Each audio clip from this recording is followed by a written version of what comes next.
नमस्कार दोस्तों। ज्योतिष शास्त्र में जितने ग्रह हमारे जीवन के लिए जरूरी हैं, उतने ही नक्षत्र भी महत्वपूर्ण हैं। तो आज इस वीडियो में हम आपको ये बताएंगे कि किस नक्षत्र में पैदा होने वाले लोग कहां तक ऊंचाइयां हासिल करते हैं और एक आलिशान जीवन देते हैं। तो चलिए जानते हैं अपने एस्ट्रोलॉजर गुरमीत बेदी से। मेरा यानी गुरमीत बेदी का नमस्कार। हमारे ज्योतिष में और खास करके वैदिक ज्योतिष में ग्रहों और नक्षत्रों का बहुत महत्व है। हम में से बहुत से लोग सिर्फ अपनी राशि जानने को लेकर के बहुत उत्सुक रहते हैं कि हमारी क्या राशि होगी और हमारी राशि पर इस समय कौन सी महादशा चल रही होगी, कौन सी अंतर्दशा चल रही होगी, कौन सी सूक्ष्म दशा चल रही होगी और जो ग्रहों के गोचर का हमारी राशि पर क्या इफेक्ट पड़ रहा होगा। हम में से बहुत से लोग ज्योतिषियों द्वारा विभिन्न राशियों की जो भविष्यवाणी की जाती है, उस भविष्यवाणी को सुन करके और अपनी राशि की भविष्यवाणी को सुन करके कभी बहुत खुश हो जाते हैं, कभी बहुत उदास हो जाते हैं, कभी चिंतित हो जाते हैं। बहुत से लोग ये चर्चा भी करते हैं कि अमुक व्यक्ति की ये राशि है तो वह इस नेचर का होगा।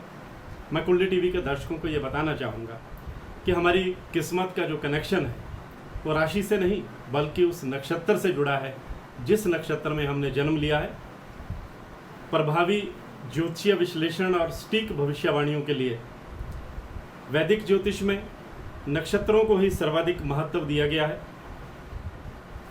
किसी खास नक्षत्र में जन्म लेने वाला व्यक्ति बहुत विद्वान माना जाता है, समाज में उसका बहुत रुतबा होता है, और किसी विशेष नक्षत्र में जन्म लेने वाला व्यक्ति ताउम्र सारी उम्र समस्याओं में उलझा रहता है, समाज में उसकी कोई प्रतिष्ठा नहीं होती। मैं कुंडली टीवी के दर्शकों को ये बताना चाहूँगा कि ज्योतिष में 12 राशियाँ होती हैं और 27 नक्षत्र होते हैं। हमारा भविष्य हमारे जन्म लेते समय उस समय के नक्षत्र से ही तय हो जाता है और इसी नक्षत्र से ये तय हो जाता है कि वह व्यक्ति अपने जीवन में कहाँ तक पहुँचेगा, उसका व्यक्तित्व कैसा होगा, उसकी नेचर कैसी होगी, उसका समाज में क्या स्टेटस होगा, उसकी ज़िंदगी कैसी रहेगी, क्या वह ज़िंदगी के तमाम सुख भोग पाएगा या नहीं भोग पाएगा। पिछले 35 साल से ज्योतिष पर लगातार अनुसंधान करने के बाद मैं इस निष्कर्ष पर पहुंचा हूं और मैं कुंडली टीवी के दर्शकों को वैदिक ज्योतिष की दृष्टि से ये बताना चाहूँगा कि राशि चक्कर में कुल 360 डिग्री का समावेश रहता है। इसमें विशेष रूप से 22 नक्षत्र मंडल या नक्षत्र हैं और प्रत्येक नक्षत्र 13 डिग्री और 20 मिनट का होता है और हर नक्षत्र के आगे 4 चरण होते हैं। प्रत्येक नक्षत्र के 4 चरण होते हैं। ये सभी जो संयुक्त नक्षत्र मिलाकर के राशि चक्कर में 360 डिग्री के एक चक्कर को पूरा करते हैं। चंद्रमा को सभी 27 नक्षत्रों के चारों ओर चक्कर लगाने में कुल 27 दिन लगते हैं। हमारा तारामंडल, जो तारामंडल 27 समूह यानी 27 नक्षत्रों पर आधारित है और चंद्रमा का हर एक राशि का जो चक्कर है वो 27 नक्षत्रों में विभाजित है। किसी भी व्यक्ति के जन्म के समय चंद्रमा जिस नक्षत्र में होता है या जिस सितारों के समूह के बीच से गुजर रहा होता है और वही उसका जन्म नक्षत्र माना जाता है और यही नक्षत्र उस व्यक्ति की जीवन की चाबी होती है। मैं कुंडली टीवी के दर्शकों को ये बताना चाहूँगा कि जो 27 नक्षत्र हैं उनमें से कई नक्षत्र तो ऐसे हैं जो बहुत ही शुभ माने जाते हैं वैदिक ज्योतिष में, और इन्हीं नक्षत्रों में महान आत्माओं और महान विभूतियों का, महान विद्वानों का जन्म हुआ। मैं कुंडली टीवी के दर्शकों को उदाहरण के लिए बताना चाहूँगा कि अगर हम वाल्मीकि रामायण की बात करें तो वाल्मीकि रामायण के अनुसार भगवान श्री राम का जन्म पुनर्वसु नक्षत्र में चैत्र शुक्ल नवमी तिथि को हुआ था। भगवान श्री कृष्ण का जन्म भाद्रपद के कृष्ण पक्ष की अष्टमी तिथि को रोहिणी नक्षत्र में हुआ था और इसी नक्षत्र व तिथि में जन्माष्टमी मनाई जाती है।